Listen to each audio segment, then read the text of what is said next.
that early April morning at an air base in Colorado. 40 flying fortresses line the apron. 4,000 men march out for a final inspection. They've trained long and hard for these ships, the 400 men who fly them, and the 3,600 who work to keep them flying. Now the 351st Bombardment Group is ready. By the dawn's early light, it assembles for overseas combat. You're on your way, Joe. This is it. With his staff, Colonel William A. Hatchett, Jr. looks over his 4 squadrons. You feel the old man is proud of you. He finds no fault with you today, nor you with him. You'd fly his wing to hell and gone. Sergeant Philip J. Halls, top turret gunner from Springfield, Missouri. He feels that way. So does his pal Kenny, Sergeant Kenneth L. Halls, ball turret gunner from Perkins, Oklahoma. Related? No. They think they might have been several generations ago back in Germany, but now, just 2 guys with the same uncle, Sam. Meet their pilot, Lieutenant Theodore Argyropoulos of Redding, California. Argy's brother is in the Air Corps, too. Their dad was born in Greece. Yes, the Greeks have a word for it. Fight. Their bombardier, Lieutenant Daniel F. Stevens of Chicago. He can bat 1,000 with a Norton bomb sight. Sergeant Paul J. Posty, ball turret gunner. His dad came from Italy. Paul was formerly a pastry cook. He's got 1 brother in the Navy. Another, a Marine, missing in action. Here's Sergeant Tim Tutchin, tail gunner from Mariana Lake, New Mexico. On the reservation, they named him Aki. That means boy in Navajo. Uncle Sam's boy, too. A few last-minute instructions, and we're off. The compass points northeast. Take another look down there. That's your part of the earth. Out of that desert, those mountains, those fields has grown the American way of life. What you're fighting for. You remember the Colonel's quiet words? Men, the enemy has asked for it. Let him have it. Seek no quarter, nor give any beyond reason. Be firm, be just, and Godspeed you all. 8.5 hours out of Newfoundland, another sunrise. It's rising out of the red of battle, this sun. But 40 more P-17s, 3 minutes apart, have roared across the Atlantic night. The Irish coast looks up to say, top of the morning. And a lake in the Ulster Highlands gives the navigator a checkpoint. Off the Scottish coast, Dernya Craig is a signal for right rudder south, across the English Midlands. Pilots are impatient with the lack of sleep. Head up, boy. Pour on the coal. Let's get there.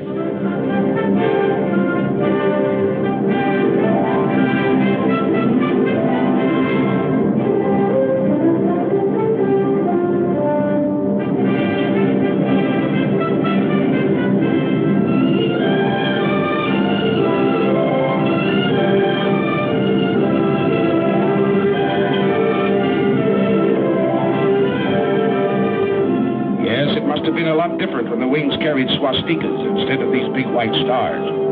Don't worry, folks. We're dropping nothing today, just our hats in the ring. Hello, Missy. We brought something for you and Brother. Chewing gum and chocolate bars. And there's a crate of oranges in the ball turret. Ah, there, Grandpa. We'll be seeing you for a glass of that. And there's the base. 400 acres of dispersal areas. The RAF is on hand to welcome us. Set her down, Colonel. Set her down.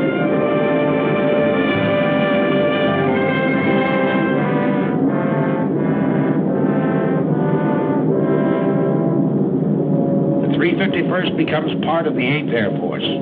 We've reached the battlefront. The combat crews move into English barracks. They give them those simple, quiet names for which Americans are famous.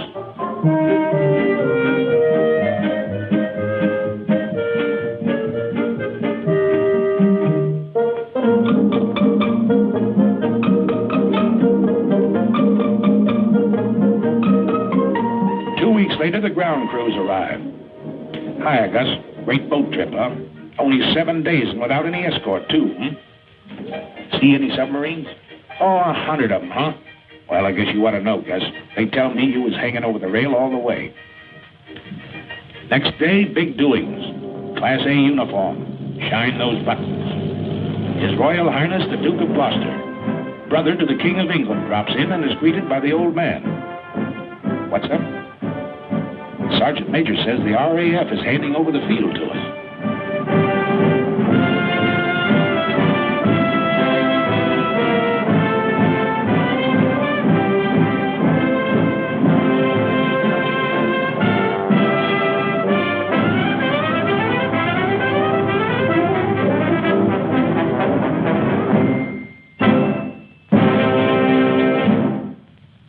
On behalf of the Air Ministry, I hand over this aerodrome complete with buildings and equipment for your safekeeping.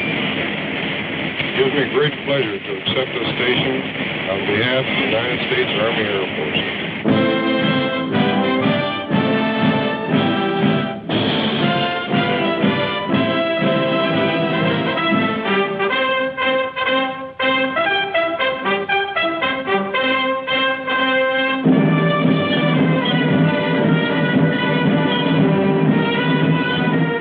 RAF, if we can fit your boots, we'll walk it straight, brother.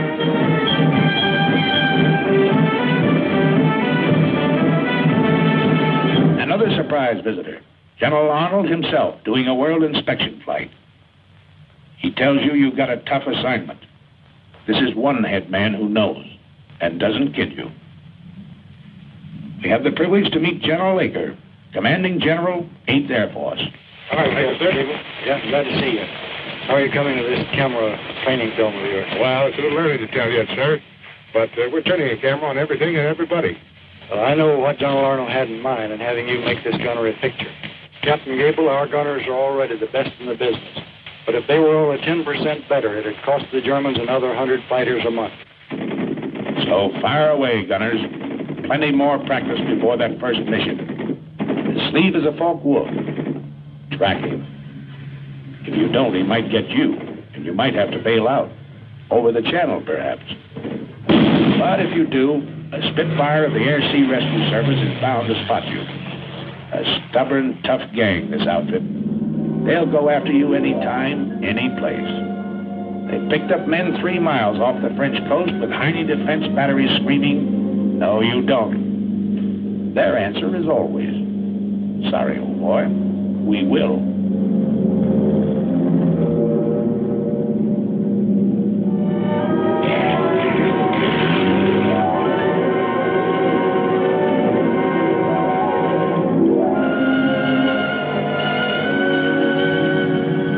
Work on your identification of aircraft.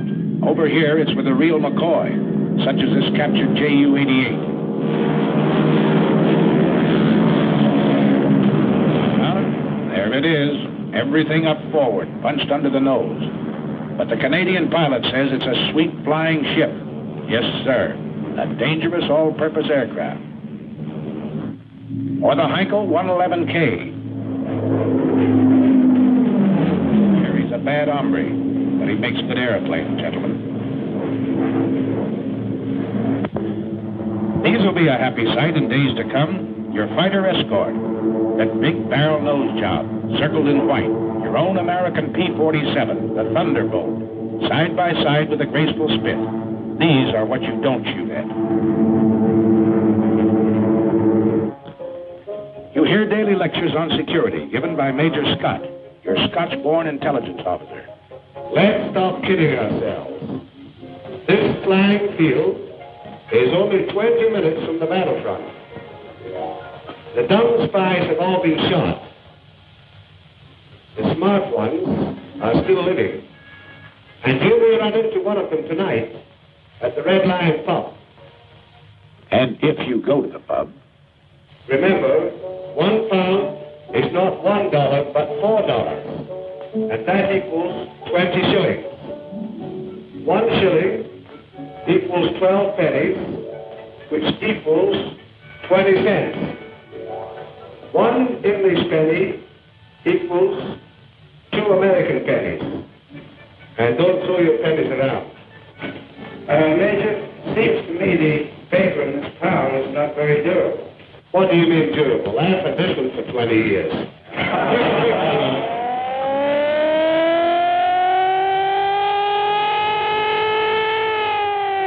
What is it, Fred? What is it? One of those bitter lessons you learn in training. Flying close formation in rough air at low altitude is no good, gentlemen. Save that for high altitude when you're headed for the target.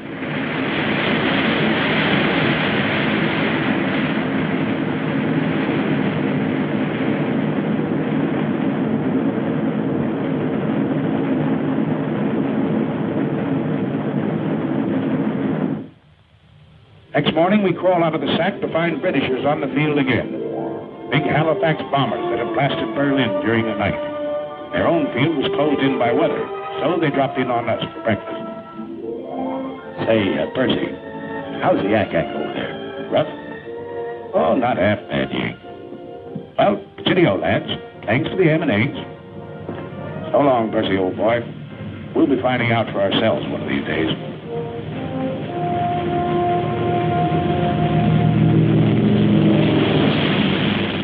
That day arrives. The order comes over the teletype.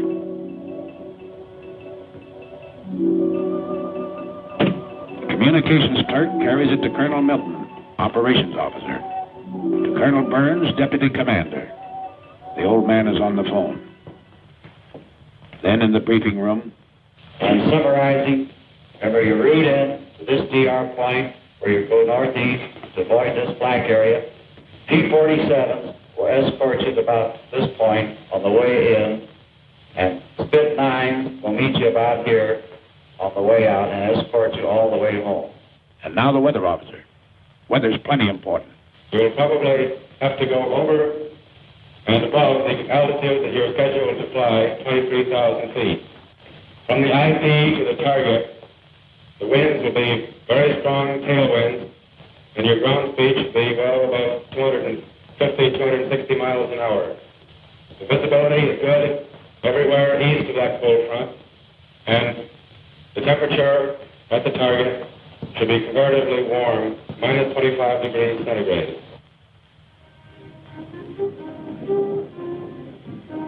Today is your baptism of fire. If Lieutenant Argyropoulos ever felt responsibility, he feels it now. In the armament shop, his crew is picking up their guns. Now remember, fellas, don't let them get too close trying for a sure kill. The main job is to bring these airplanes back. Got plenty of ammunition. Keep them out there at long range. Oh, we know. They've given you an easy hop. Only 3.5 hours in and out. What they call a milk run. But you'll remember this first mission. You don't admit it now. You wouldn't show it for the world. But later you find out everybody else felt the same way you did. Flash order from Wing headquarters. Wing wants 3 more ships added to the high group.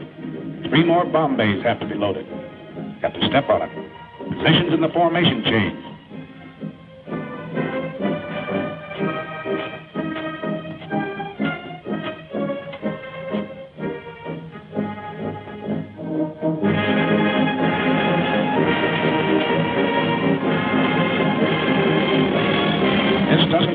Sergeants Kenny and Phil Hull. Gunners think only of smooth-working guns and plenty of ammunition. Ammunition's cheap. 6 cents worth of .50 caliber wanged into the cockpit of a Messerschmitt. That's what will bring you home. What did that weatherman say? 30 below over the target? Electrically heated suits. The Air Corps dresses for every occasion. Yes, everything has to be right, brother. Check everything. Every strap tight. Every buckle set. Everything understood. You get into your flak suit. Mighty heavy material, but it wears well, the man says. A thermos of hot coffee. The joker who brings it says it'll help keep you awake. Art straps on his throat pipe. Over this intercom system, he'll be able to talk to every man in the ship. And they can talk to him. They'll be talking for keeps today.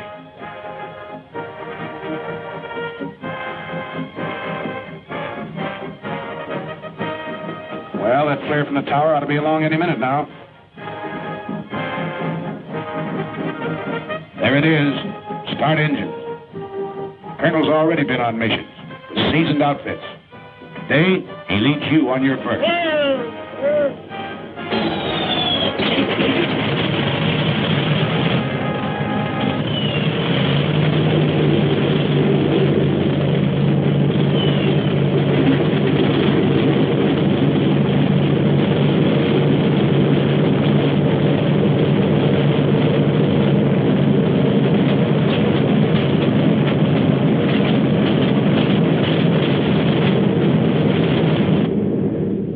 Second flare. Start taxi.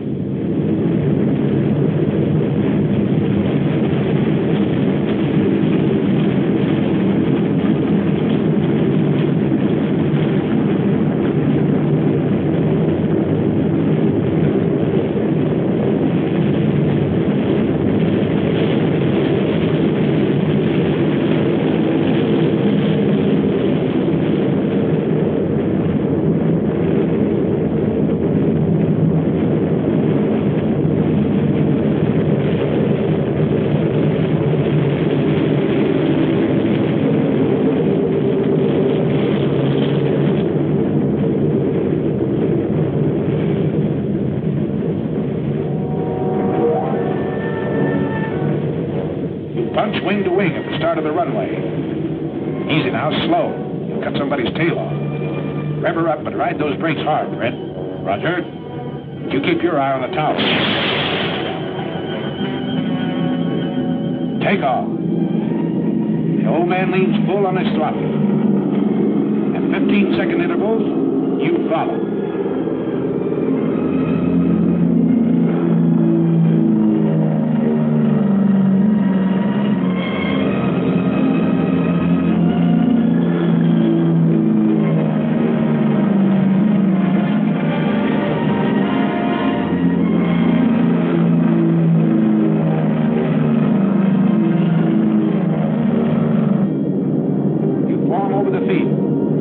You're on your way.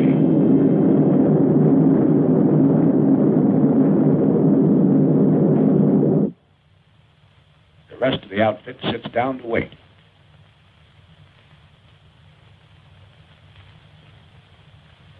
Go ahead, Mike. Your deal. Come on, I cut. Oh, okay. What time are they due back, do you know? Scotty said around 5:20. Gosh. I sure hope they all... Hey, how many are you dealing? I'm in. Sorry. We know, Mike. Everybody's sweating them out. You mean what's coming over those trees, Major? No, that's not them. Just a flock of crows. I was a truck driver on Canal Street, but I never felt like this before. I ride the ambulances. I got a big casual. You know, carefree and easy, like the doc. Listen, wise guys, talk to us. The ground crew for each ship. We'll tell you how to feel. Okay, here they are. 1, 2, 3, 4, 5, 6, 7, 8, 9, 10, 13, 14. That's the stuff. 17, 18, 19, 20. Here's the old man and Jenny.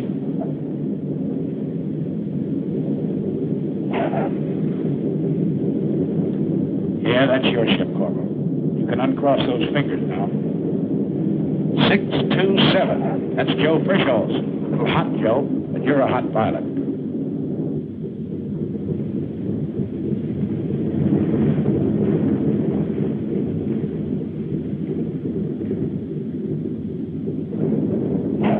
Here's Kegel at 742. Chalk him up.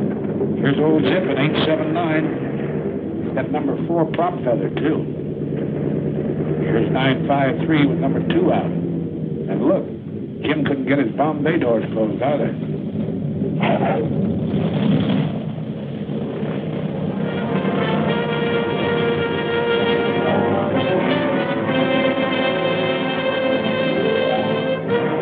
Oh, the old OK sign, huh, Sergeant? Must have laid him right on the nose. Yeah, Oldie says he saw him land right on the MPI. Nice bombing, Steve. That's from me, Pete Provenzale, your navigator. Okay, Phil, chalk up number 1. Nice driving, Captain Arch. You sure know your evasive action. Uh-oh, Harry caught something. A 20 millimeter right across his radio. Arch looks at a hole in the horizontal stabilizer. Nothing at all. Hi, Pete. Come on, let's stow these guns and get to interrogation. Yeah, you're feeling pretty cocky. Nobody blamed you. It's great to get that first one over with. But this one was pretty easy, remember? You got a lot more to go. Longer ones, tougher ones. Take it easy, boys. Take it easy. Back from the raid comes Major Lewis Nowak, Group Surgeon. Doc flew this first mission to study the physical reactions of men in combat. He didn't have to go, but that's the kind of a doc he is. And today, on the walls of the officers' mess, begins the chronological record of the group's success. Coutray, a German fighter base in Belgium. Annie doesn't live there anymore. In the meantime, we find Kenny and Phil cleaning their guns in front of the armament shop. Hello, Captain. Hello, fellas. Well, how was it? You know, Cap, I don't think those Germans like us. Are you ready to go again? Sure. Got to get this thing over. Did you learn anything you didn't know before? Plenty. At home, they told the Jerry's made most of their attacks on the tail. Today, most of them are on the nose. Yeah. Most of the time I had my turret pointed at 12 o'clock. I must have fired 1,000 rounds. Let's go all these guns, Ken. All set? Yes, check those guns. You had plenty more use for them the next 2 weeks. Emden, Kiel, Wilhelmshaven, St. Nazaire, Bremen. And every swastika stands for a Hun pilot that asked for it and got it.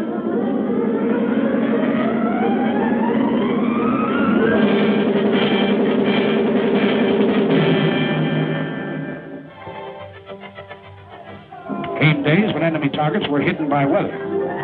So the more energetic of you found relaxation in peaceful combat. While the more studious men discussed tactical charts and maps, or something. But the more cultured of the group, like Kenny and Phil, went into the nearby villages to visit the quaint old cathedrals, churches and shops in the English countryside surrounding us. Or on days when they were confined near the base, the old cathedrals and shops would come out to see them.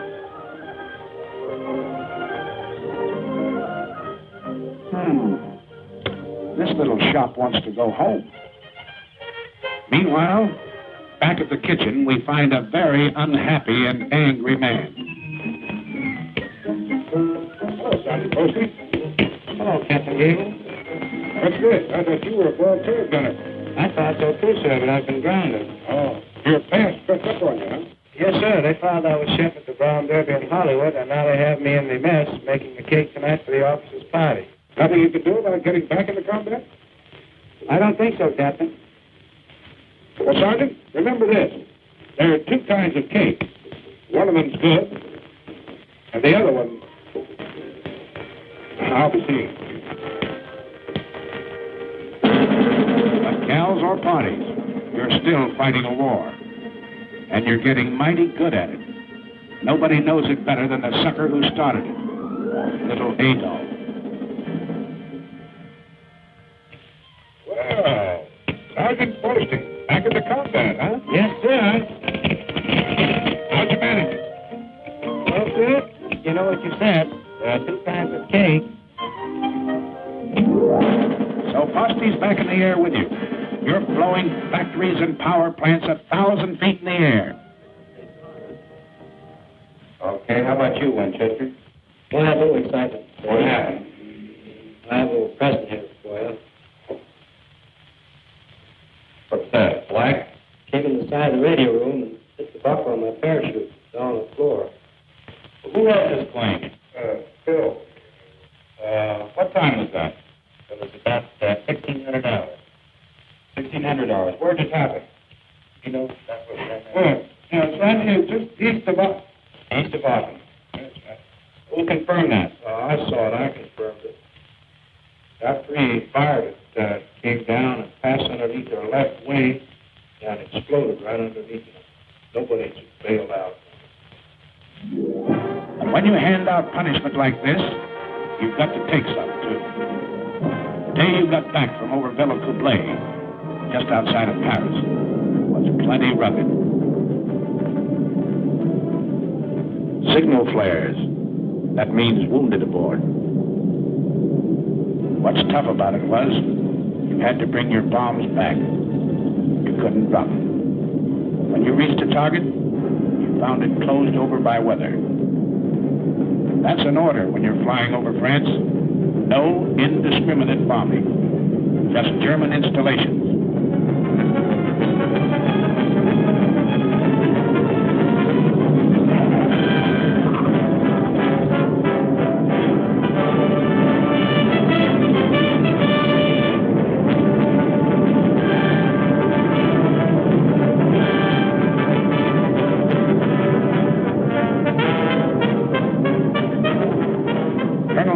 Led the raid is a tired, sick guy this day, and nobody blames him. He had to fight his way 3 hours in, 3 hours out, under constant attack by over 200 Messerschmitts and Focke-Wulfs. He lost men, he lost ships, and couldn't strike his blow. That's rough. Here's Peter Provenzali. Remember him? Argus navigator? Today he got a 20 millimeter through the leg.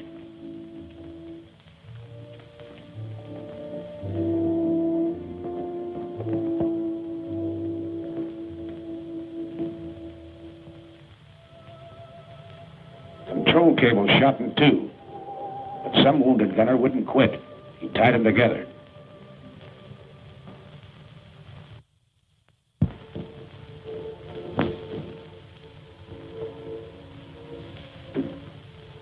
There. Both waist gunners, huh? The docs are working on them now. One's pretty bad.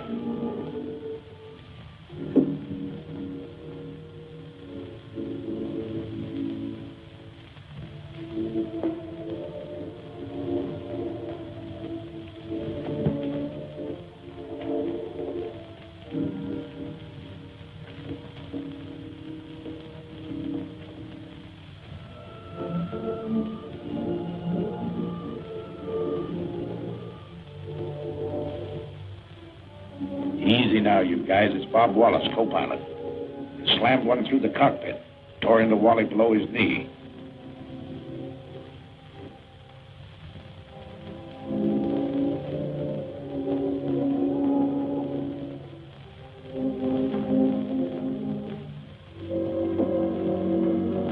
Bulletproof glass. Well, Sergeant, guess you live right. Yes, the bombardiers with their first aid kits had plenty of work today, crawling back through the bomb bays, trying to keep a steady hand in the rough going.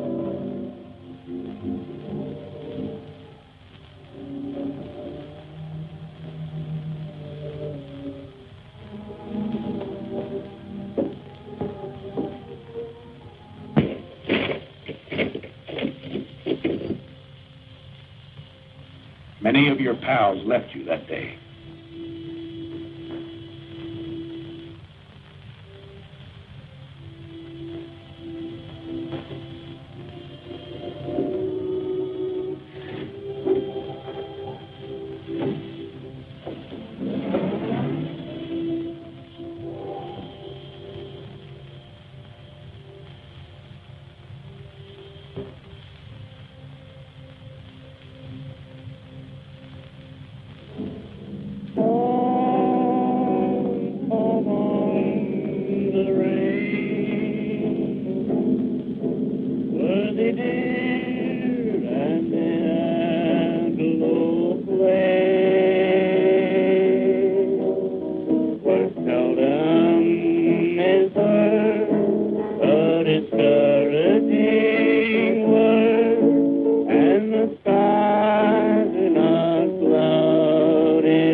another loading. But if you happen to catch one in the wrong place, they've got a pretty nice repair shop. Ever see a sergeant flip a tulip in a lieutenant's face? Well, you just did.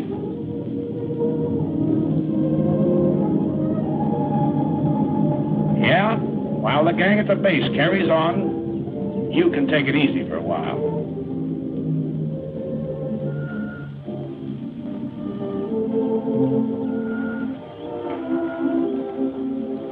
How they fighting, Sarge? Nice fat fight, This one's been stretched a little. We drop in on Lieutenant Bob Wallace to see how he's doing. How you feeling? Great. I'll be out of here in a couple of weeks. Oh, Miss O'Neill, it's Captain Gable. How do you do, Captain Gable? How do you do, Miss O'Neill? Wally, I never got a chance to ask you. Tell me just what happened when you got hit. Well, we'd left the target and we were on our way home. We got to the post and we had our guns stowed away. A couple of FWs snuck up on us and gave us a good burst. Oh, I see. You had your guns stowed away, eh? That's right. That was a little early, wasn't it? It certainly was. It's not a very good idea to relax over here until you get back to your own base. Is that right? That's right. Well, go ahead. Then what happened? Well, after I got hit, I climbed down out of the pilot's compartment and got the top turret gunner to help me down into Bombay. He gave me some first aid, put the tourniquet on my leg, and took a good job of it. Oh, that's fine. I guess you think it's a good idea for these combat crews to have first aid training then, is that right? I sure do. Yeah. So, Wally, what do you think of the B-17s? Your instruments, your guns, and all the rest of the equipment they're giving you to fight this war with? The best equipment in the world. That's good. Say, I hear you got your Purple Heart, too. Yes, Colonel Kendall was in the other day and gave it to me. I was more nervous than when those FWs were diving on it. Well, outside of that, are they treating you all right around here? Did you hear that, Miss O'Neill? Wally's doing okay. Back at the base, they repair your ships, too. The busiest legs in the outfit belong to Major Ace Aiken, the S-4. This airplane's got to fly in the morning. It's going to be ready? Well, Major, I don't know, sir. Well, let's have no ceremony. Let's get the fans turning. Keep the fans turning. The slogan of the ground crew. They work hard, these boys. They work 90 hours straight without sleep. But your ship is their baby, and she's got to fly. And if you need to repair a few thoughts, Sunday's always a nice day for it, if there's no raid scheduled.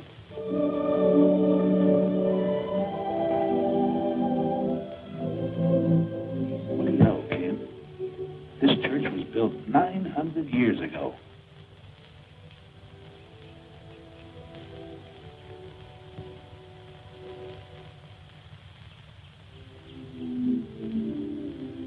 Over at the hospital, Father O'Connor celebrates the Mass.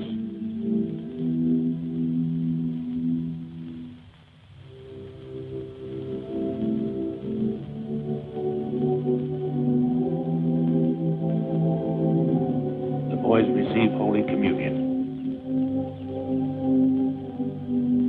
Here's Pete Provenzale. He's leaving the hospital tomorrow.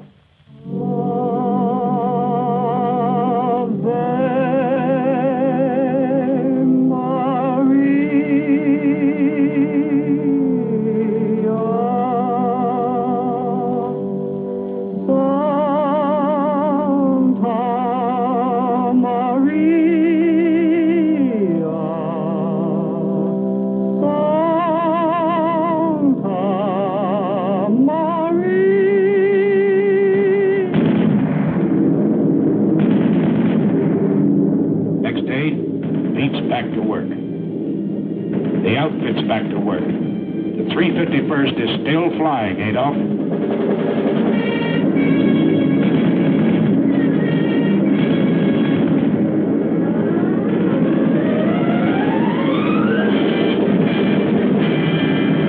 Attention to orders. General orders number 93. Headquarters 8th Bomber Command. 11th July, 1943. You can't get out of it, you know. They pin medals on you for this sort of work. It's not so much a thrill for you. It's the big kick it will hand the folks back home. The Silver Star, the Distinguished Flying Cross, the Soldier's Medal. Dad and Ma and that certain girl. They'll cut out the clippings and drive the neighbors nuts. Bombardier Stevens, the DFC, because he's been batting 1,000 over Germany. And one to pilot Peters. He had to ditch the channel, but his coolness and courage saved his crew. Bill Halls gets 2 clusters on his air medal for straight shooting. DFC to Tim Tutchin. A Focke Wulf and a mountain lion? No difference, he says. The control wires were shot in 2. So the DFC to Sergeant Del Conte, who tied them together. His hands punctured with flak. A silver star finds itself next to Provenzali's Purple Heart. He refused first aid till the Jerry fighters quit and stuck to his gun. The day the group led the wing over Schweinfurt, Colonel Hatcher was air commander.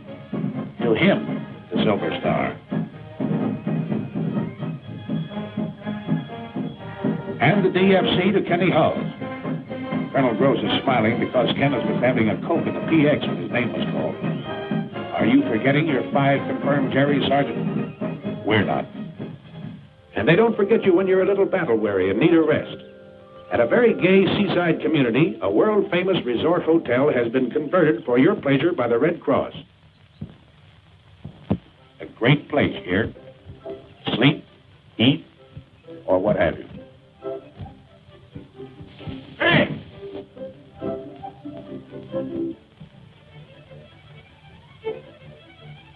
Not on your life, Clark. None of that here. Oh, but look, Art, just a few shots. Oh, we're here for a rest. Right, you guys? Right. All right, then how's this? I'll follow him around with a silent camera for 1 day. Don't have to say a word. Good deal? Good deal. English Surrey with a fringe on top. Nice fringe. Carry you to the old swimming hole.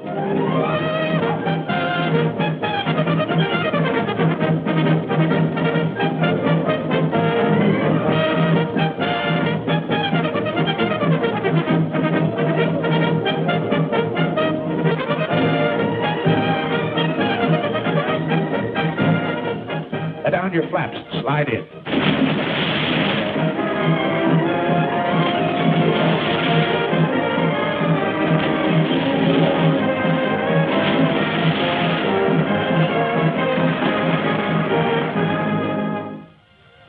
Now let's see what the boys back at the base are doing. Why, they're getting a few laughs, too. We'll let the man who's handing them out tell you about it. Hello, everybody. This is Bob somewhere in good old Jolly Hope, laying a few eggs for the boys that really know how to lay them. Yes, sir, this is one of the happier cow pastures that we worked in over there in England. And look who's dancing. You know, I used to dance with Fred Astaire, but we couldn't get girls. And right here you see Jack Pepper, who was here through the courtesy of his draft board.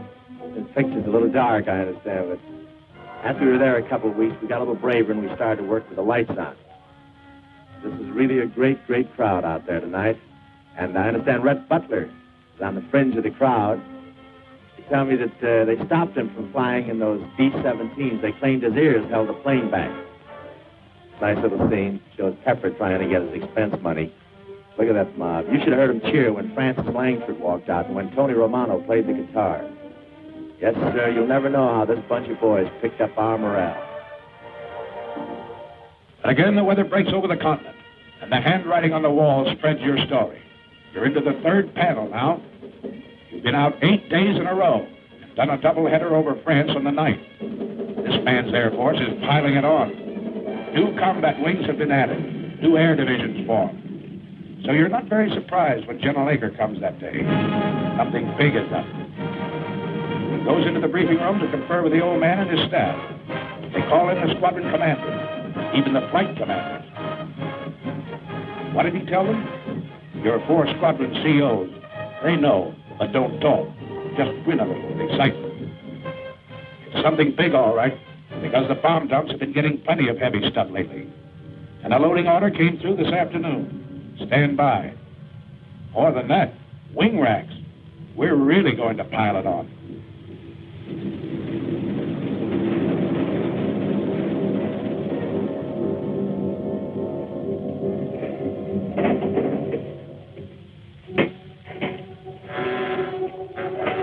And that night, as as always, when you know a real dilly is coming up, you're a little restless. Out in the dispersals, you hear them winding up those engines.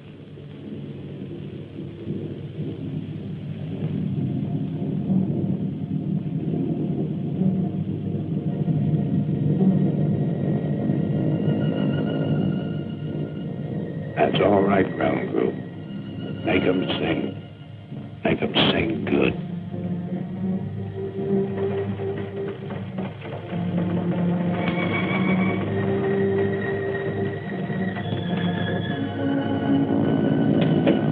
All right, you guys.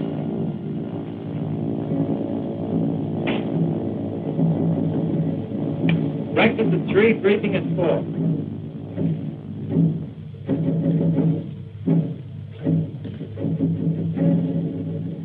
Okay, man. For security's sake, anyone know what the target is for today? Station there? Russell? Paris. Oh, we'll see. All right, sir.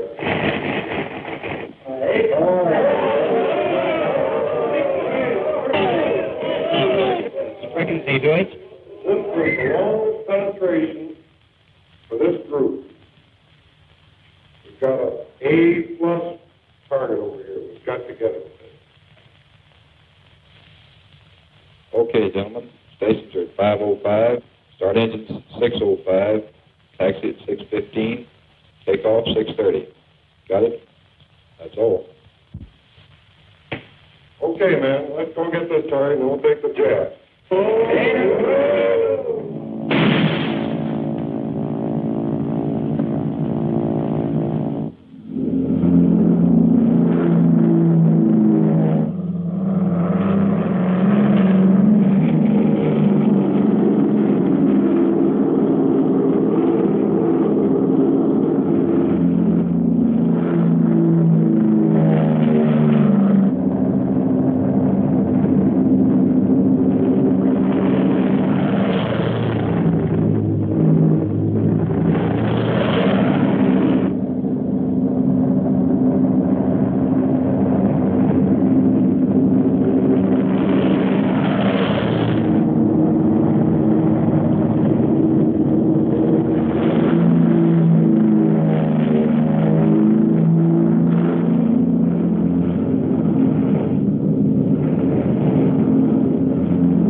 Check in your station.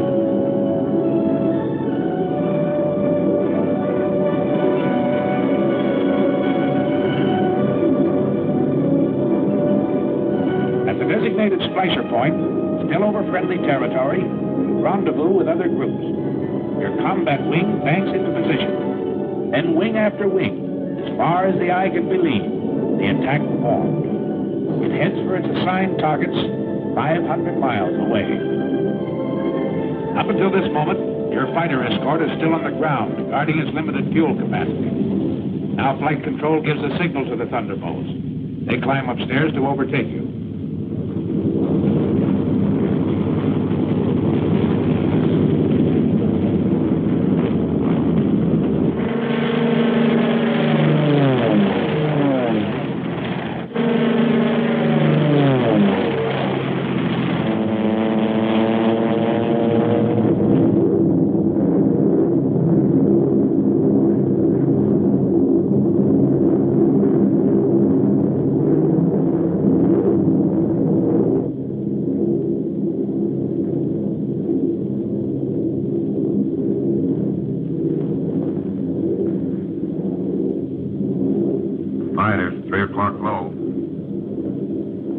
Watch it. That should be our escort.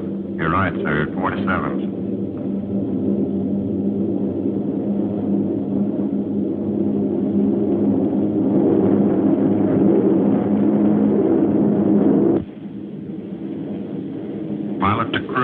pilot to crew, over enemy coast.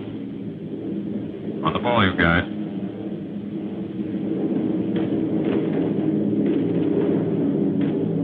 Hey, get a load of that flag. Can't they throw it any higher than that? Where do you want to have it? In the bomb bay? Why don't you lean out and smell it? That's right, you guys. Laugh it off. Right now, a bum joke goes better than 2 fingers of rye. Around 3 hours out, Arj looks at his watch. He knows it's time for the fighter escort to turn back. From all over the ship, you watch them leave. You're really on the ball now, because you know that enemy fighters will appear any minute. They know exactly where you are. They've been watching the stratosphere condense off your wingtips, giving you away in long trails of magnificent treachery.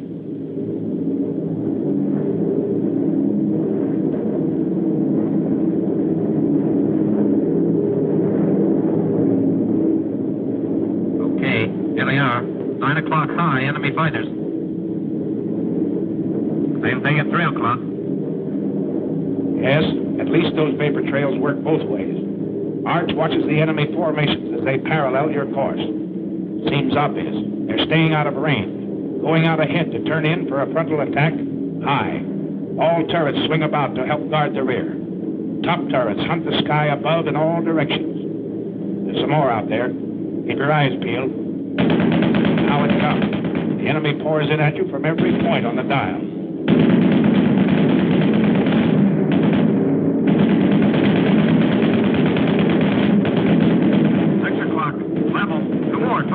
Watch it.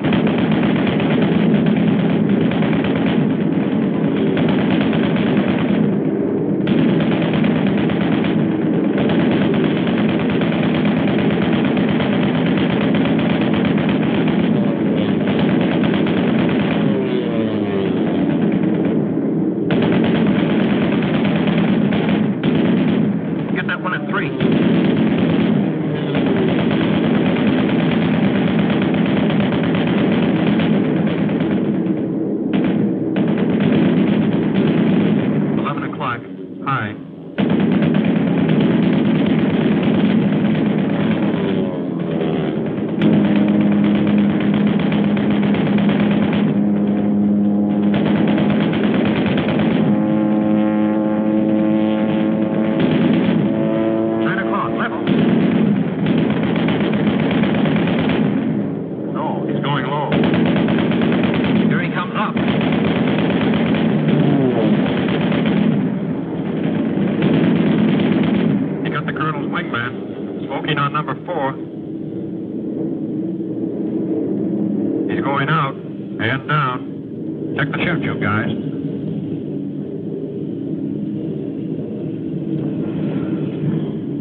One shot out of the tail.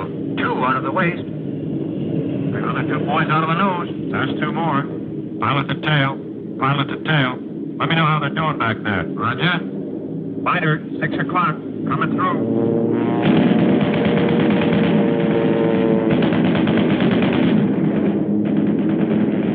11 o'clock. Low.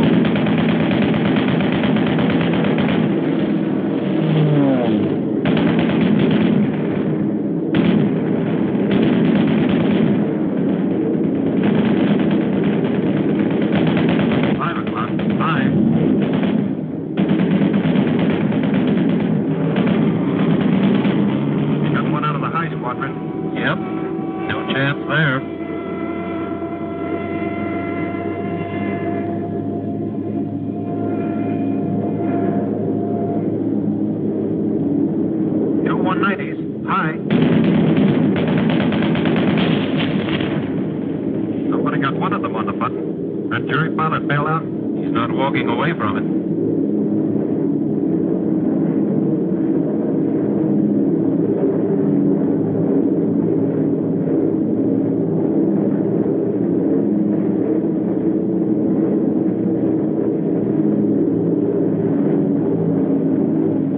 Still they barreling at you. A little short on heart, plenty long on guts, this enemy.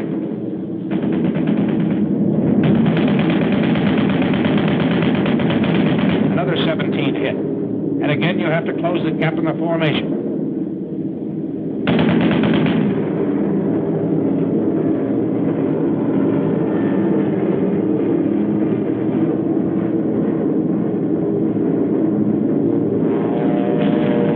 again and again they come. 12 o'clock high, 4 o'clock level, out of the sun, and up from the ground.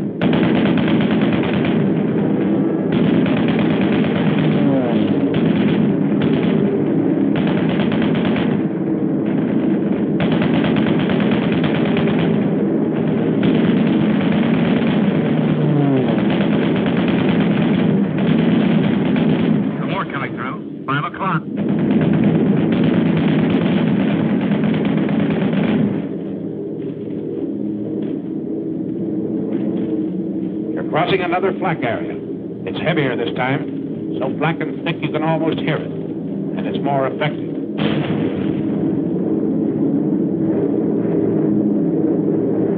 Shorty's been hit, feather number 4. Cover him all you can, everybody.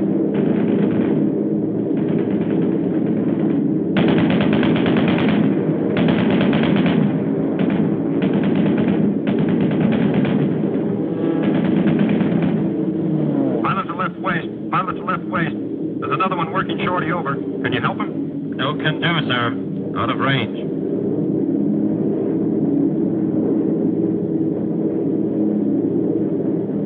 Beginning of smoke screens announces the approach to the target area. The enemy's been caught off guard. He's trying to cover up. Too late. In desperation, through his own flak, the final Hun fighter makes a pass at the low squadron. He's driven off. But still,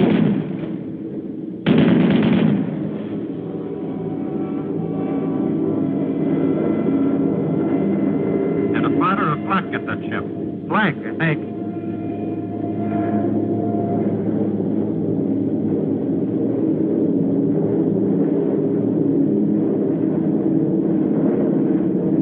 There it is, the flare out of the lead ship. The signal for the bomb run. This is your attack.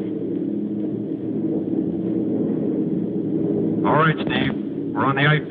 She's yours. I got her.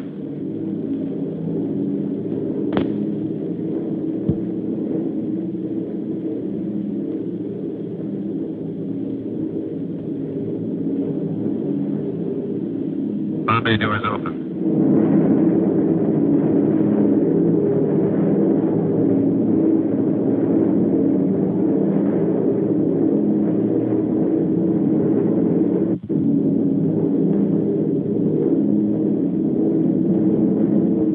Run now, Steve. I'm on it. Yes, make it count, bombardiers. They build these ships around you. Bombs away.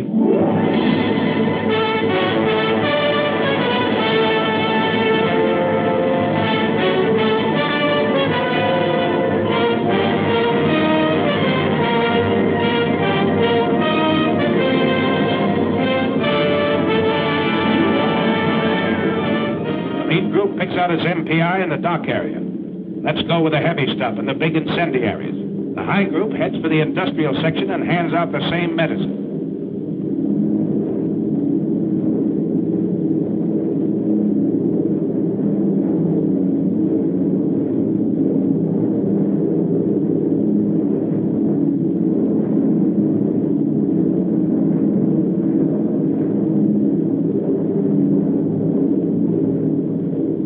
The low group turns for the adjacent airdrome. It blasts the field, the hangars, and repair shops with hundreds of deadly anti-personnel bombs.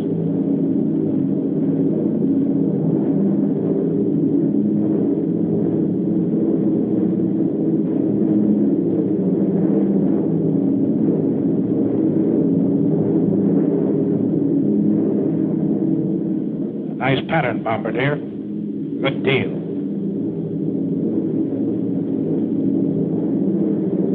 Can't hear what's going on down there, 5 miles below you. But marshalling yards and chemical tanks, ships and warehouses, spare engines and ball bearing factories are disintegrating in molten chaos.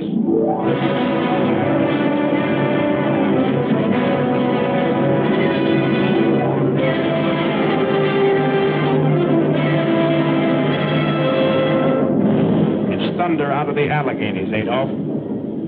You said Americans were soft and decadent? Well, here's a red, white, and blue headache that'll help you change your mind.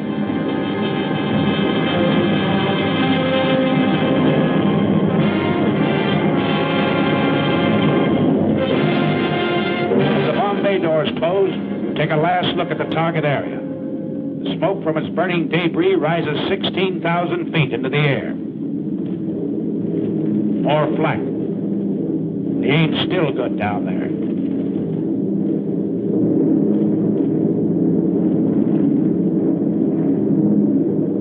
How about this trip home? Is it going to be rough?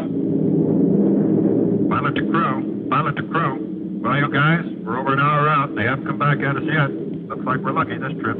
Enemy fighters, 11 o'clock high.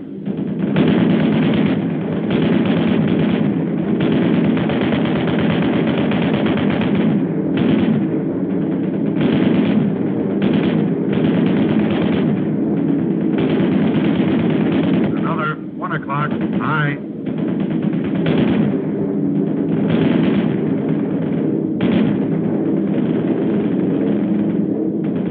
Coming level to 3.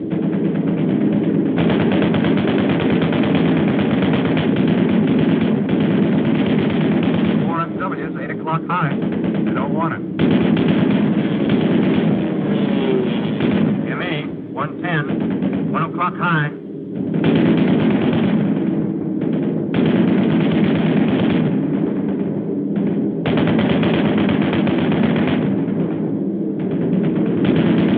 ME at 2 o'clock.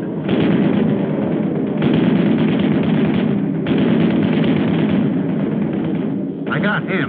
I'll say you did. Bailing out either. Another 110 at 10 o'clock. He's yours, kid.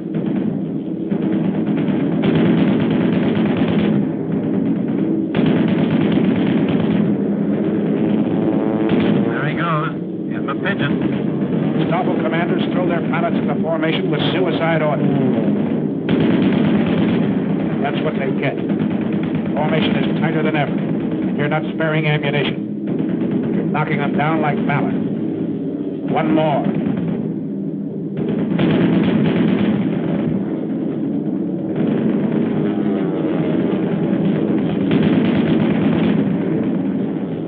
And another.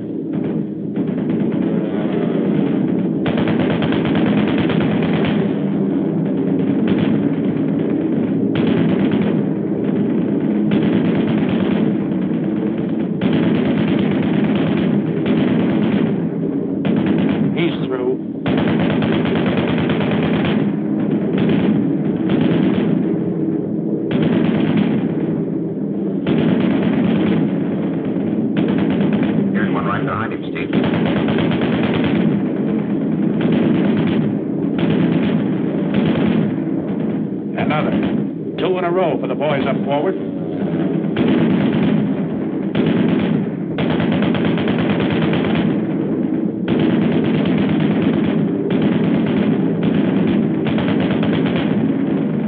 That's mine.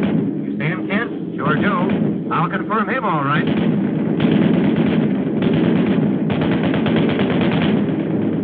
Get this 110. Pull her up, Mark. Pull her up.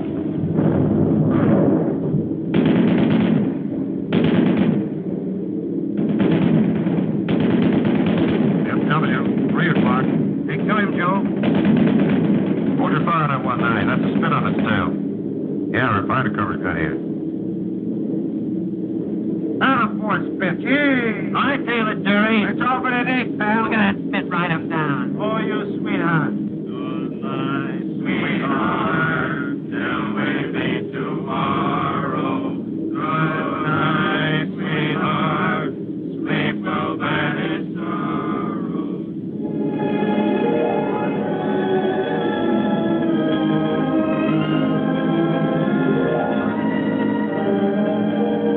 Shadow on the undercast. The pilot's rainbow. Mission's end, but not the end of the battle. Fighting men from Maine to California still have a long, tough rainbow to travel. But they're looking the enemy right between his eyes. They're fighting him the American way, their American way of life. Enemy of America, look at these men. They're not going to lose, brother.